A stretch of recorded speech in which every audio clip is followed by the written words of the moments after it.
Hello, everyone. This is Pastor Brent. I just want to thank you for tuning in for this past Sunday's sermon. If you are watching on our app or through our website, or if you're listening through wherever you catch your podcasts, we're so happy that you're tuning in with us today. We just want to invite you to take a couple minutes and fill out a Connect card, or if you want to give financially and partner with our ministry, right now is your opportunity to do that through the links below or the buttons below this video. We're going to start the sermon here in a couple minutes, but I just wanted to personally say thank you for tuning in. Thank you for partnering with us. We love you guys, and we just pray that this message blesses you. We'll see you in a couple minutes.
Merry Christmas. The announcements after the announcements. Don't forget, we do have a Christmas Eve service right here, 6 o'clock. So come on out, bring your family, bring your friends. It's just going to be a great time of worship and spending time with God and honoring Him during this Christmas season. Thank you guys for coming. I'm really excited to be here. I talked to Brent a couple weeks ago, and I was like, man, you need to take a break. I don't know if you guys realize this because of all the craziness of COVID, but Brent actually spoke over 50 messages this year. And in addition to that, a lot of those were recorded. So he had to set up, produce, record, edit, and put all these messages up. He did a lot of behind the scenes. He did all the editing on the children's messages with that Lauren had to do, and then in addition to all of that, we added live stream. Brent really put in some work this year. And on top of all that, we joined CMA. So there was a ton of meetings and paperwork. And Brent basically had to do 2 years worth of doctrinal papers and a test just to make it all happen for the building. So I think it's good to know that your pastor does know what he's talking about when it comes to the Bible. He did pass the test. Your opinion on sports is still questionable, but so I just want you guys to know that this year your pastor did go to work for you. 2021 is going to be bigger and better than we could have ever imagined. That was because of the work that Brent and Lauren and even John really put in and went above and beyond and made a really difficult year just more bearable. So, Brent, we really do want to thank you.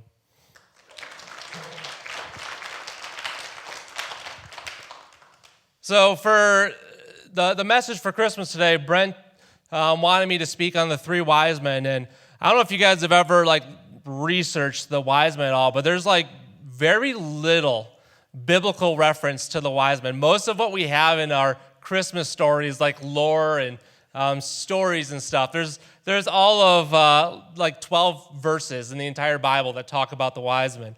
So if you want to, you could turn your Bibles to Matthew chapter 2. Matthew is the only book that actually talks about them. It's starting at verse 1. It says, Jesus was born in Bethlehem in Judea during the reign of King Herod. About that time, some wise men from the eastern land arrived in Jerusalem, asking, "Where is the newborn King of the Jews? We saw the star as it rose, and we have come to worship him." So right away, we just know these few things, that they were from the east. And we don't actually know how long that trip took, but at that time, Jesus was roughly somewhere between newborn and 2 years of age. We know this because what happens is they met with King Herod, and they said, hey, where's this king of the Jews that we're talking about? And King Herod's like, well, I'm the king of Judea, so I am the king of the Jews. What are you guys talking about? And then he goes on that King Herod actually wants to find out about Jesus and try to use the wise men to find out where he's at.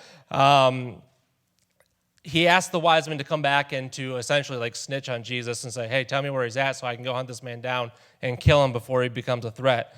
But after interviewing the wise men, down in verse 9, they went on their way, and the star that they had seen in the east guiding them to Bethlehem, it went ahead of them, and it stopped over a place where the child was. And they saw the star, and they were filled with joy. They entered the house and saw the child with his mother Mary, and they bowed down and worshiped him.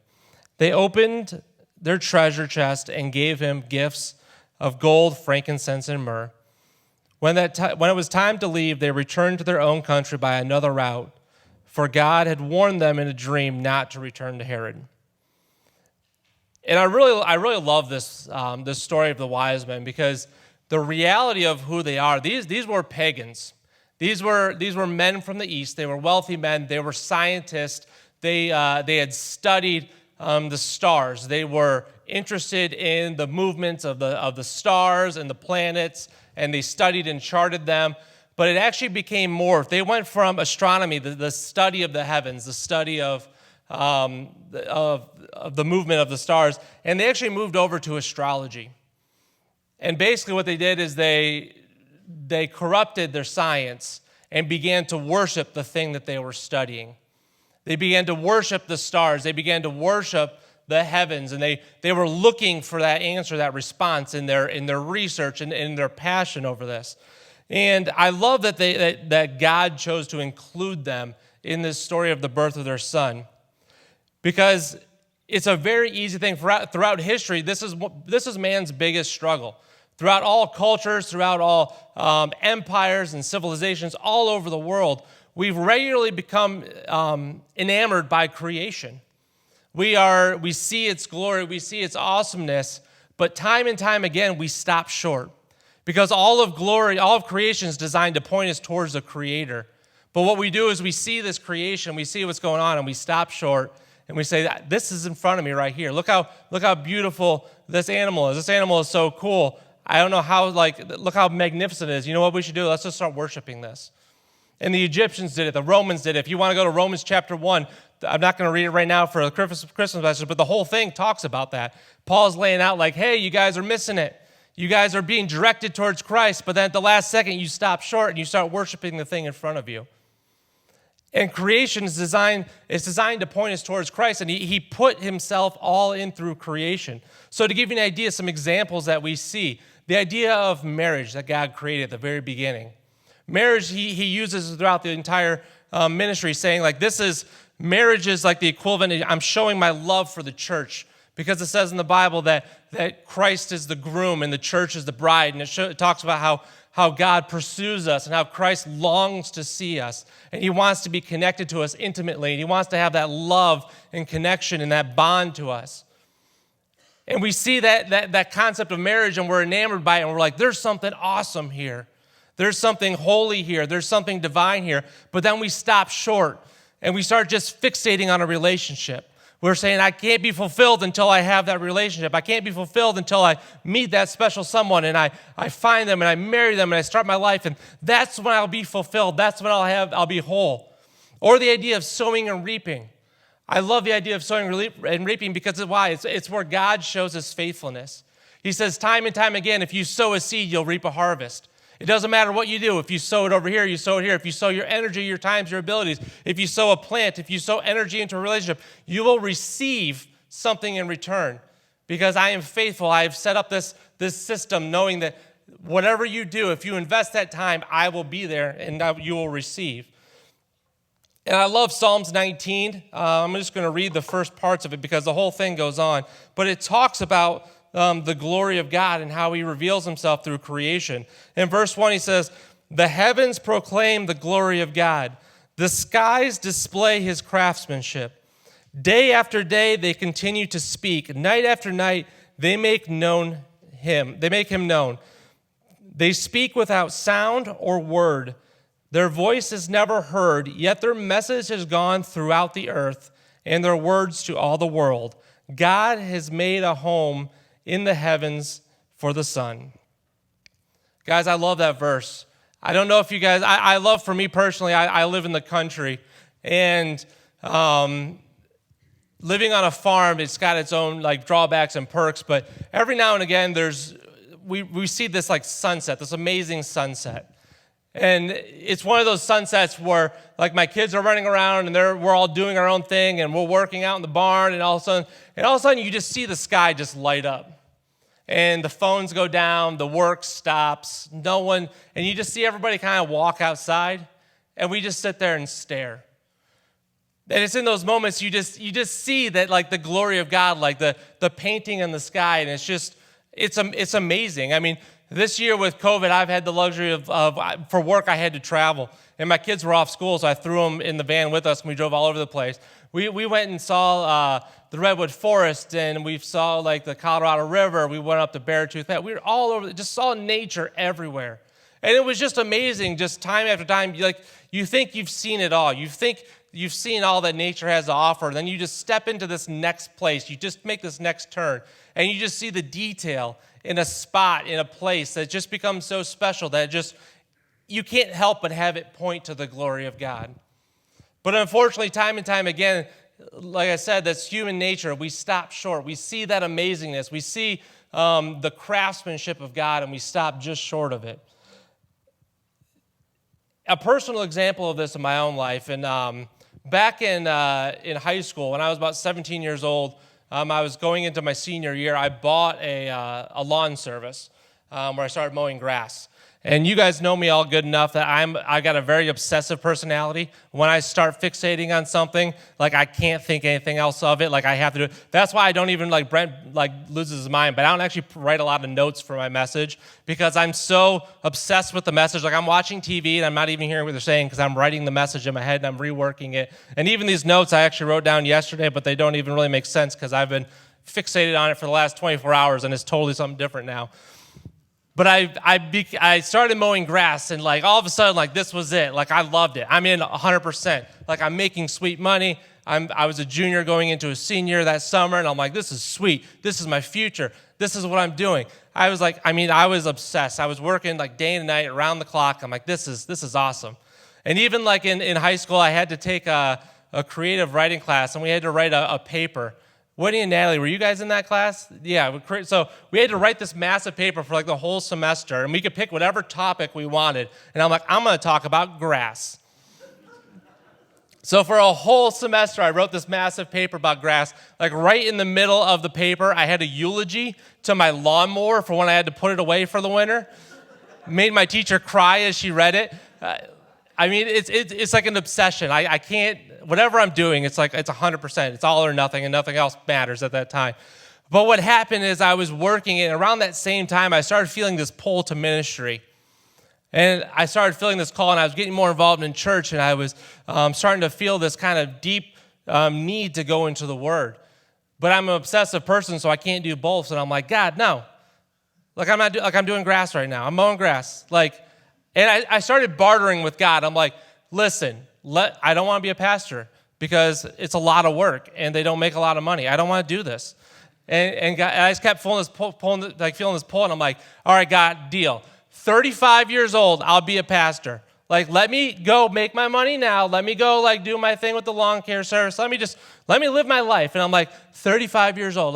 That's the day. Because I don't know, as a high schooler, 35 is ancient. I'm like a year away from that now, and I'm freaking out because I'm like, I don't wonder what that means at 35 if something's going to change because I told God 35. But I kind of just started bartering. I'm like, I'm going to push it off. And what I did, I was so obsessed with this opportunity that I had. And what happened was I was mowing day in and day out, but all of a sudden it just started losing its appeal. that emotional high, that fulfillment that I had in this business, all of a sudden just started going away. And my mom remembers that time. I started becoming really depressed and miserable, and I just wasn't happy. And one day, I was in the middle of mowing grass, I was in the middle of mowing a strip, and I just turned off the mower and just broke down. I was like, God, I am miserable. I hate this. I don't want to do this anymore. It was that. I called my pastor. He said, just go off to Bible college. I applied for Bible college. I had graduated at that point. I hadn't even taken the ACT. I wasn't planning on going to college whatsoever. So I called up Bible college. I sold the lawn service, and I left. And I think it's something that happens to us on a regular basis is we are searching. There's this emptiness inside of us. There's this longing, which is put there because God designed us to be ever drawn to Him. And we are constantly, as humans, trying to fill that longing. And we know that God's there, and we know that God can fulfill it. And through His creation, through His blessings, He brings stuff into our lives. And all of a sudden, we're like, God, I have this need. Please fulfill it. I'm miserable. I just need the next thing. I hate my job. And then all of a sudden, they'll give you a job opportunity, a new career. And you're like, God, this is it. This is the answer to prayer. Thank you so much. I can't believe you're working in my life. But all of a sudden, that thing, then we become obsessed with a new thing because for the moment, it fulfills us. And for the moment, we feel whole. And we feel like God answered the prayer, and this is the God thing, and this is it. I'm good. But then so quick, we stop pursuing God, and we start fixating on that new thing. And we start pulling and trying to fill that hole in that feeling, that emotion. And it works for a time. All of history proves that for a time it does work. People are appeased by worshiping the blessings and the creations of God. But what I love in this story is that God takes it a little bit further. Because He says, look, I'm going to take you, and I know you're obsessed. I know you guys keep falling short. Guys, I looked it up. I was curious. Roughly 30% of the world's population claims to be Christians. It's over 2 billion people. Which you would think with that many people, a third of the world's population, all we got to do is walk out our door. I save one, I save two. Everybody saves 2 people. The whole world's saved. We're done. Ministry's over. Missions is done. We don't have to do anything. Problem solved. You would think it would be that simple, but it's not. So how is it that 1/3 of the world's population, 2 billion people, could claim to be followers of Christ, but we see such a lacking in ministry? We still have huge populations and continents of the world that have just wholly been unreached by the gospel. It's because a lot of people have stopped short. A lot of Christians have stopped short. They said they originally came in and they were saved, and they said, this is great. God, I feel so fulfilled and I feel amazing. And then they enter this amazing community, and they have scripture, and they have the gifts of the spirits and all the blessings that come with our salvation. But then at a certain point, they stop short. And they no longer seek Christ, but they're seeking the blessings.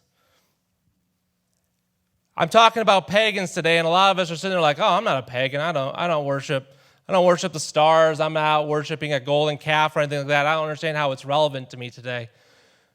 But the reality is that we all struggle with that. We could be sitting here today in the church, and it's so easy to be distracted. We can end up worshiping a building, or we could worship a pastor or a worship leader. We can end up getting stuck in worshiping a song.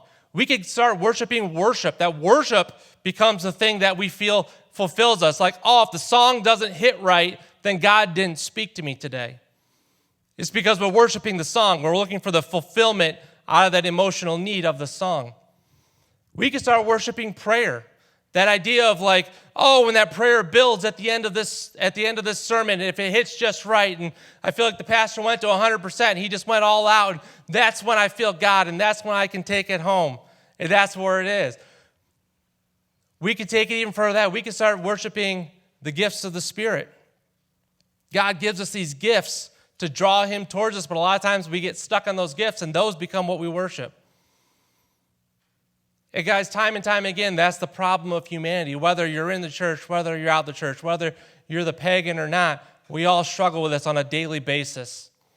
We're all drawn towards the now. This is why Christmas is so popular, because it's a very simple story. It's the the intangible, amazing, all-powerful God brought down into this story that we can tell a child and they would understand it. That Jesus came down as a baby. That's why we all come to Christmas service and Easter service, because it's the easiest one. It's the easiest service to understand. There's a baby here. Jesus came down. He's now man. He now experiences what we experience. It's so simple now. It's gratifying. It's easy. But the reality is we need to live Christmas like it's every day. We need to be searching for Christ on a daily basis. And this is what I love about this, because even to the pagans, this is where I feel good, because the bar is set so low. Because these are pagans that weren't even knowing who Christ was. They weren't even seeking Christ. And God says, I'm going to come to you in your misguided efforts. I'm going to come to you in your failures. I'm going to come to you where you or just feel stuck and you don't know how to get out to the next step. And he says, I'm going to put a star there. I'm going to put a star in the midst of what you're going through and saying, I am your God, you are my people. And he draws us out of it. Because that's the greatest thing about God, is no matter where we're at, no matter what we're experiencing, he's just right there. And every day he's putting stuff in our lives, as an opportunity just to reach out to him. And band, if you guys want to get ready here. But this is the amazing part about the Christmas story. And for me personally, it's amazing because, again, all throughout history, all throughout creation, is designed to point us towards the reconciliation with God. From the day of Adam to now, God designs everything to point us in that direction.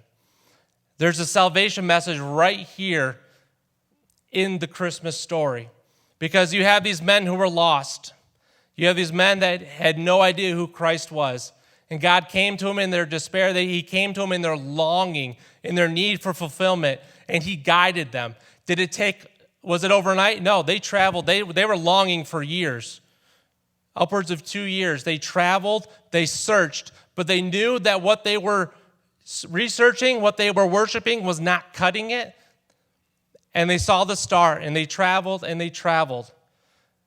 And guys, this is the part that I love the most, is when they arrived, they were able to give their gifts.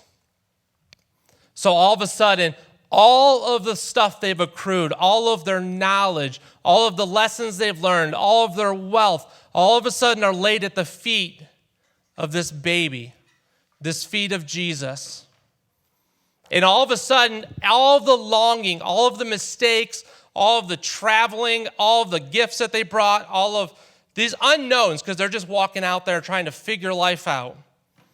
But all of a sudden, in that moment, everything they've experienced, it has purpose. It now has meaning. It now makes sense. All of the pain that they've gone through, all of the unknown, suddenly laid at the feet of Jesus, brings them their fulfillment. And guys, that's the Christmas message today, is that in our lacking, in that emptiness that we try to fill with social media or family or parties, or fill in the blank. There's stuff that I probably haven't experienced that you're going through right now. It could be careers, it could be a desire for retirement, or whatever it is. But you have this unsettled feeling, and you said, when I achieve this, I'll be fulfilled. When I experience this, I'll be fulfilled. When A, B, and C line up, I'll be fulfilled. Literally, that's what the wise men are saying. When the stars align, that's when my fulfillment comes.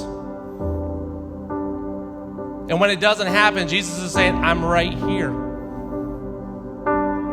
Whether you achieve it or not, it's not going to bring you fulfillment. But I'm not going to leave you hanging.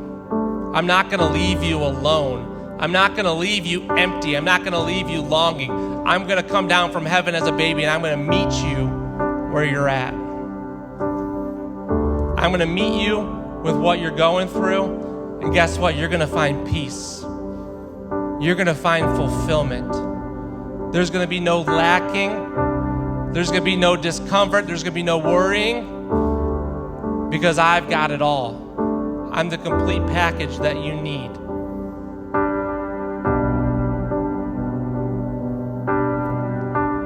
So church, that's what I want to encourage you to do today. If you're feeling that, 2020 was a crazy year. And a lot of things were taken from us that we realized all of a sudden we were clinging on to.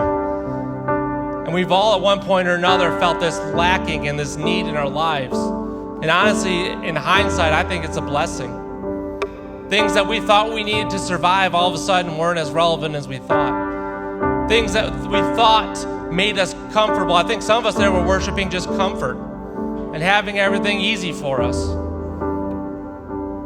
And in 1 year, God could take it all away and say, it doesn't matter. You don't need it all. You don't need any of it because I'm here. I've seen where you're at night. I've seen when you're alone and you're just longing and you're just unfulfilled by your day's work, by what you've done. And it's not a matter of the next step. It's a matter of just taking the knee and bowing before me.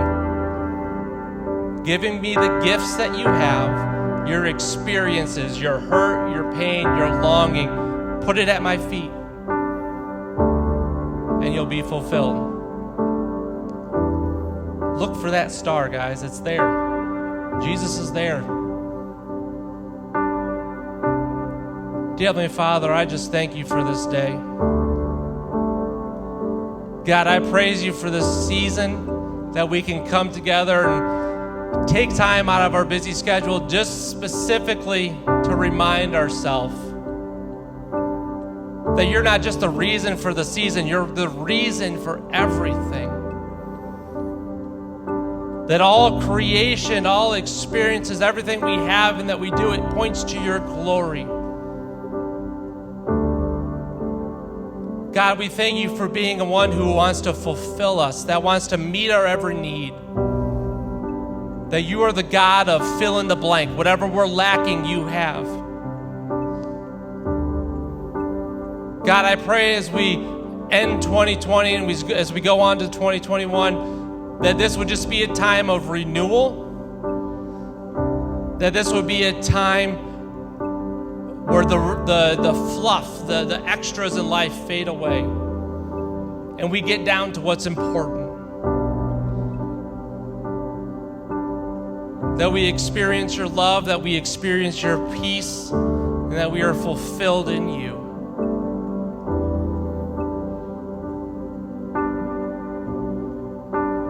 God, I praise you and I worship you, God. There's just words that can't express how thankful I am that you decided to come and meet us here. God, I pray that everybody would have a safe end of the year, that you would just speak to them to their own way, that the families would get together and make decisions of how they want their lives to be next year, that it would be a time of renewal, that they would decide to seek after you. God, we pray for your peace, we pray for your understanding, and we thank you for giving it. In your name I pray. Amen.